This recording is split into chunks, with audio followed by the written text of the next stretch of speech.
हमारे साथ बातचीत करने के लिए हैं भारतीय जनता पार्टी के वरिष्ठ नेता, पूर्व अध्यक्ष और केंद्रीय मंत्री Nitin Gadkari ji. Nitin ji, Republic media network में आपका स्वागत है। सबसे पहला सवाल, क्योंकि सबसे बड़ी खबर, प्रधानमंत्री की सुरक्षा में चूक। पंजाब जा रहे थे, बहुत सारे विकास के कार्यों का उद्घाटन करने के लिए जा रहे थे, लेकिन 20 मिनट तक उन्हें बीच सड़क में रोक दिया गया। क्या कहेंगे? ये बहुत ही दुर्भाग्यपूर्ण है और लोकतंत्र के इतिहास में एक प्रकार से संविधान में हमारे राष्ट्रपति और प्रधानमंत्री एक हमारी संविधानात्मक पोस्ट है। ये संविधान की पोस्ट है, वो किसी पार्टी के नहीं होते हैं। देश के प्रमुख के रूप में उनको इस प्रकार से एक प्रकार से अपमानित किया गया और इस प्रकार से रोका गया। कांग्रेस की सरकार है पंजाब में, जो कुछ हुआ वो अच्छा नहीं हुआ है, वो बहुत दुर्भाग्यपूर्ण और दुर्दैवी है। मुझे लगता है कि ऐसा करना निश्चित रूप से लोकतंत्र की परंपरा के लिए अच्छा नहीं है।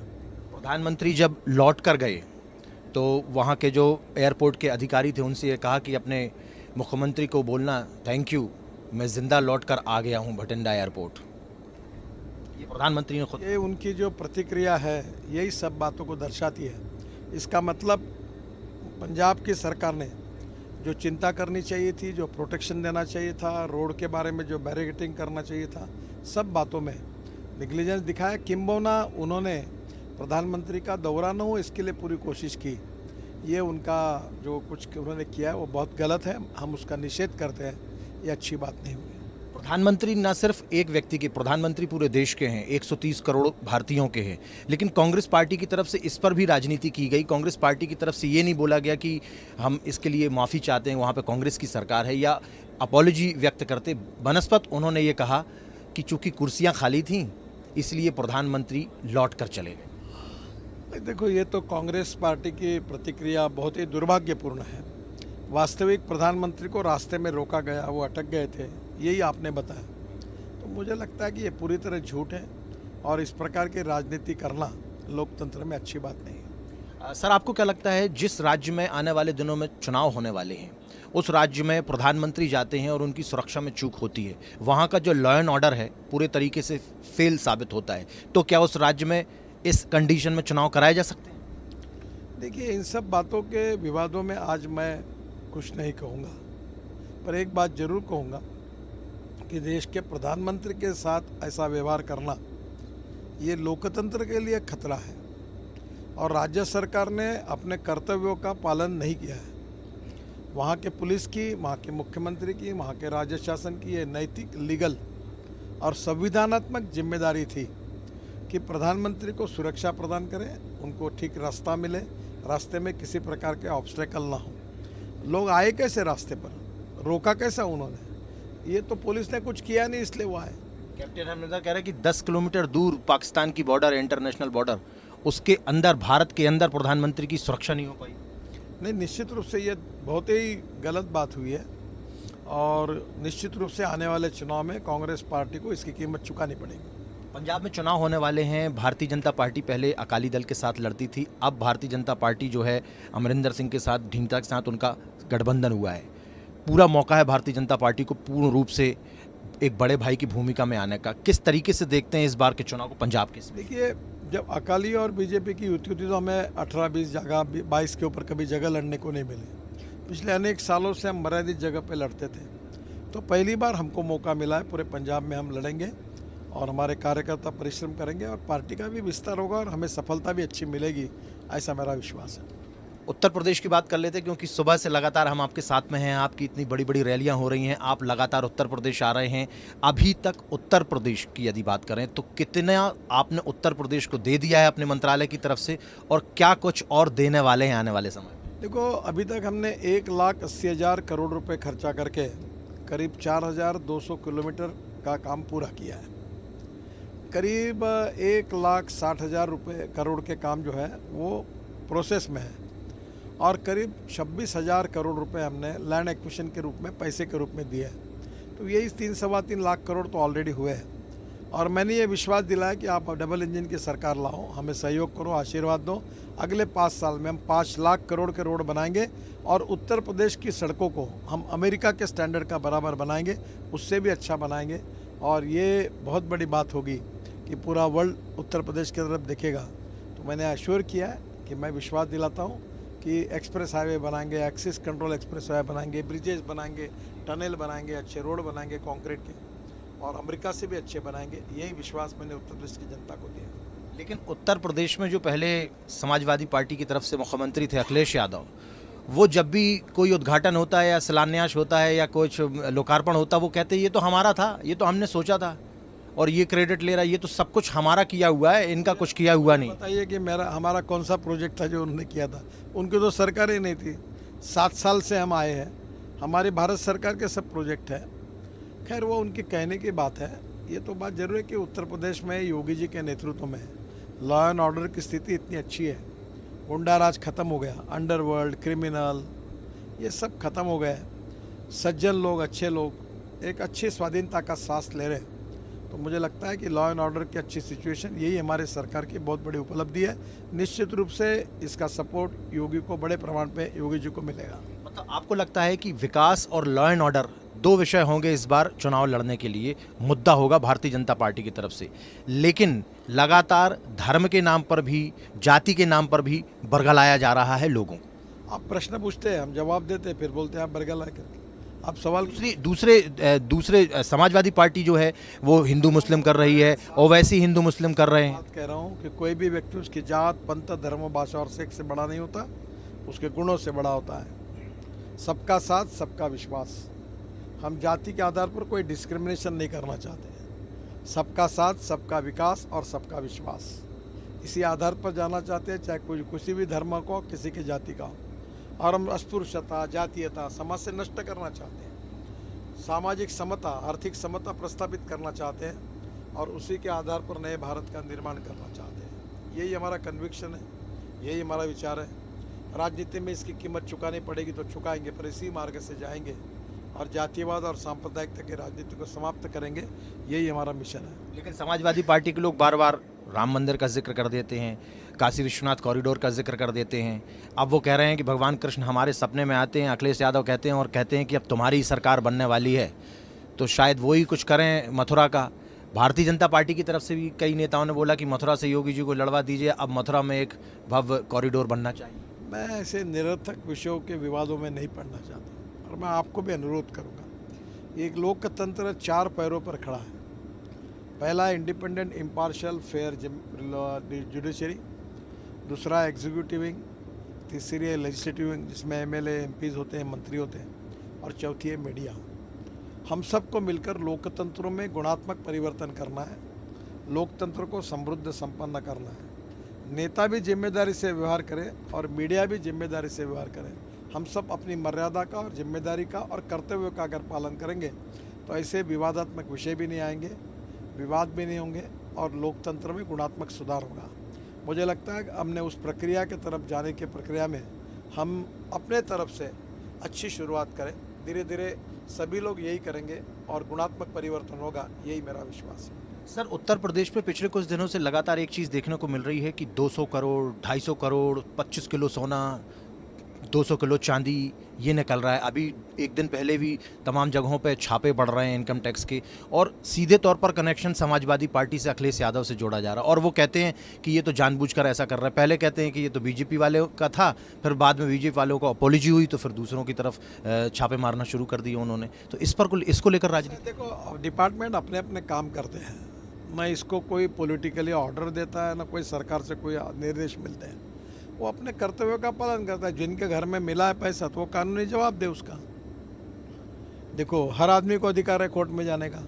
अगर तुम्हारे यहाँ अनकाउंटेड मनी करोड़ों में मिलता है तो आपको जवाब देना पड़ेगा। अगर पैसा मिला है तो इसका अर्थ हमने कार्रवाई, हमारे विभाग के अधिकारियों ने कार्रवाई सही की है, ऐसा ही उसका अर्थ निकलता है। सर, आपने एक दिन पहले एक रैली में कहा कि हम बहुत जल्दी चीन की बॉर्डर तक रोड बना देंगे और बहुत जल्द ये हो जाएगा, और कांग्रेस की तरफ से बार बार ये कहा जाता रहा है कि चीन ने तो कब्जा कर लिया, गलवान वैली में झंडे फहरा दिए, जबकि भारत की जो आर्मी है उसने खुद तिरंगा वहाँ पर फहराया हुआ है। किस तरीके से देख? पहली बात तो ऐसे कि हमारी बॉर्डर जहाँ तक है हम रोड बना रहे हैं, बीआरओ के तरफ से बन रहे हैं। कारगिल के नीचे हम जोजिला टनल बना रहे हैं। अभी यही मैंने कहा आपको कि ये उत्तराखंड के तरफ से हम मानस सरोवर का रोड बना रहे हैं, वो नेपाल और चाइना के बॉर्डर तक जा रहा है। तो हमने ये तय किया, अभी हमने बांग्लादेश के लिए एक बड़ा ब्रिज बनाने के लिए लिया है जी। कल उत्तराखंड में वो ब्रिज बांग्लादेश के लिए बना रहे हैं। तो हमारा यही कहना है कि हम हमारे रोड अच्छे बना रहे हमारी जनता के लिए, हमारा उद्योग व्यापार सभी देशों के साथ बढ़े इसलिए अच्छा बना रहे। इसमें हम कोई राजनीति या कोई ऐसी अब बात नहीं है। हमारे देश की जनता को अच्छा इंफ्रास्ट्रक्चर देना, अच्छे रोड बनाना, यही हमारा कर्तव्य है। मैंने तो जब मैं शिपिंग मंत्री था तो मैंने गंगा में जलमार्ग बनाया, ब्रह्मपुत्रा में बनाया, 3 मीटर का ड्रेजिंग किया, और फिर मैंने बांग्लादेश के प्रधानमंत्री के रिक्वेस्ट पर एक मुंगली करके पोर्ट है बांग्लादेश में, उसका भी ड्रेजिंग करके पूरा दिया, 250 करोड़ खर्चा किया। तो मुझे लगता है कि हम लोग विकास की राजनीति में हमारी संस्कृति है कि विश्व का कल्याण हो, सबका कल्याण हो, सबके यह जगह बेकारी, भूखमरी, बेरोजगारी दूर हो, गरीबी दूर हो, इसी भाव से हम काम करते हैं। और इसलिए हमारी ये जो थिंकिंग है ये संकुचित नहीं है, ये किसी के विरोध में नहीं है, हम विस्तारवादी नहीं है। हमने हर समय मानवता की सहायता की है, और भगवान गौतम बुद्ध से लेकर भगवान महावीर तक और प्रभु रामचंद्र, भगवान श्री कृष्ण तक, हिंदू फिलॉसफी हो, बौद्ध धर्म हो, पूरे दुनिया में इसके बारे में एक चर्चा होती है। तो मुझे लगता है कि हमने हमारे बारे में सहिष्णुता, सरलता, सहजता, सर्वसमावेशकता, ये हमारी विशेषता है। और ये सब बातें समझनी होगी तो हिंदुत्व समझना होगा, हिंदू धर्म समझना तो विवेकानंद जी को पढ़िए, सुप्रीम कोर्ट का जजमेंट है उसमें हिंदुत्व की व्याख्या की, वो पढ़िए। जिन लोगों ने जीवन भर हिंदू और हिंदुत्व का कोई अभ्यास नहीं किया, अध्ययन नहीं किया, केवल इसका कारण न समझते हुए विरोध करते रहे, वो आज उसकी बात करने लगे। तो ये गलत बात है। जिनको जिसकी जानकारी नहीं उसमें उन्हें नहीं बोलना चाहिए। सर, उत्तर प्रदेश में गन्ना किसान जो हैं उनको लगातार टारगेट किया जाता रहा है, और गन्ना किसान कहीं ना कहीं एक बहुत महती भूमिका में रहे हैं। आपने एक सॉल्यूशन निकाला कि यदि गन्ना ज़बरदस्त तरीके से पैदा होगा तो उससे एथेनॉल बनाया जा सकता है और बहुत अच्छी कीमत उनको मिल सकती है। इसको लेकर आपका क्या कहना है, एथेनॉल को लेकर, खासकर गन्ना किसानों के लिए? देखिए, हमारे देश में कम से कम 350-400 चीनी मिलें हैं। ऑलरेडी गन्ना है, 190 लोकसभा क्षेत्र ऐसे हैं जहाँ गन्ना होता है, जो राजनीति वहाँ की प्रभावित करता है। हमारे देश में शुगर सरप्लस है, राइस सरप्लस है, गेहूँ सरप्लस है, मक्का सरप्लस है, एडिबल ऑयल का शॉर्टेज है। और इसलिए दूसरी बात ये कि हमारे यहाँ गन्ने के भाव सरकार तय करती है। इंटरनेशनल मार्केट, ग्लोबल इकोनॉमी का विचार न करते हुए गन्ने का भाव बढ़ते रहे। परिणाम ये हुआ कि हमारे यहाँ शक्कर का भाव 32 रुपये किलो है मिनिमम, और ब्राज़ील में 22 रुपये किलो है। तो वर्ल्ड मार्केट को ब्राज़ील कंट्रोल करता है, तो हमारी शुगर एक्सपोर्ट नहीं होती।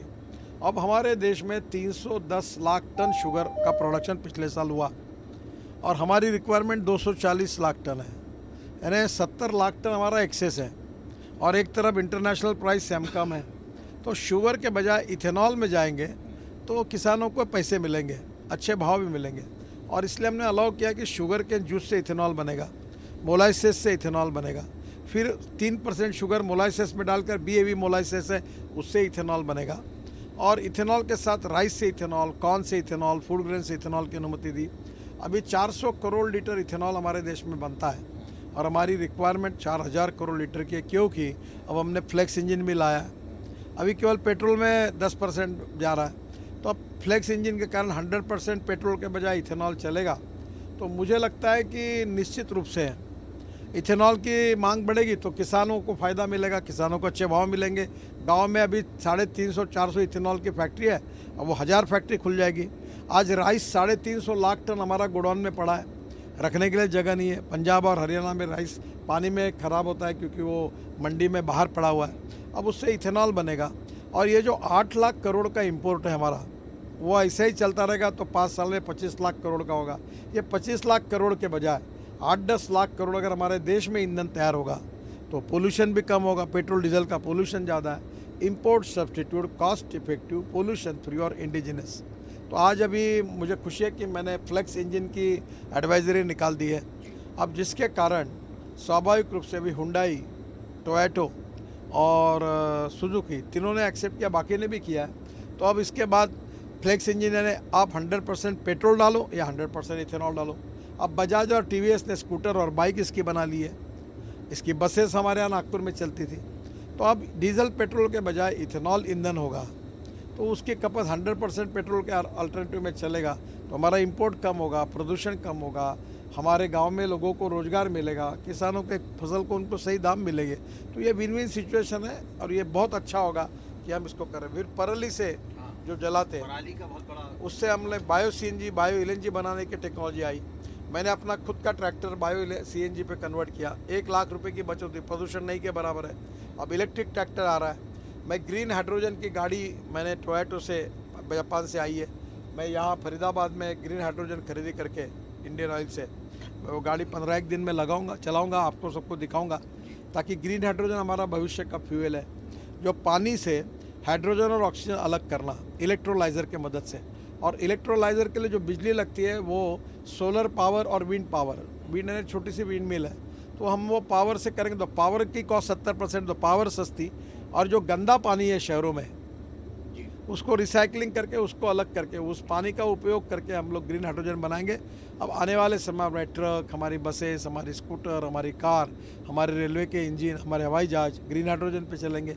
हमारी steel factory, chemical factory, pharmaceutical factory, steel, सब जगह पर अब कोयले के बजाय ग्रीन हाइड्रोजन जो हुआ उसका उपयोग होगा। और अब 3000 करोड़ का ग्रीन हाइड्रोजन मिशन लाया है भारत सरकार ने। तो भविष्य हमारा, हम एनर्जी को इम्पोर्ट करने वाले नहीं, एनर्जी को एक्सपोर्ट करने वाला आत्मनिर्भर भारत बने, यही हमारा उद्देश्य है। और निश्चित रूप से हम ग्रीन हाइड्रोजन को इंपोर्ट करने वाले देश बनेंगे। एक अंतिम सवाल जानना चाहता हूं, क्योंकि उत्तर प्रदेश के लगातार आप दौरे कर रहे हैं, कितनी सीटें आपको लगती हैं मिलने वाली हैं उत्तर प्रदेश में 2022? जितनी सीटें हमको मिली थी उतनी ही या उससे ज़्यादा सीटें हमको मिलेगी, और योगी जी और केशव जी के नेतृत्व में फिर से एक बार हम जीतेंगे, यही मेरा विश्वास है। बहुत बहुत धन्यवाद हमारे साथ बातचीत करने के लिए। Himanshu Tiwari, Republic media network.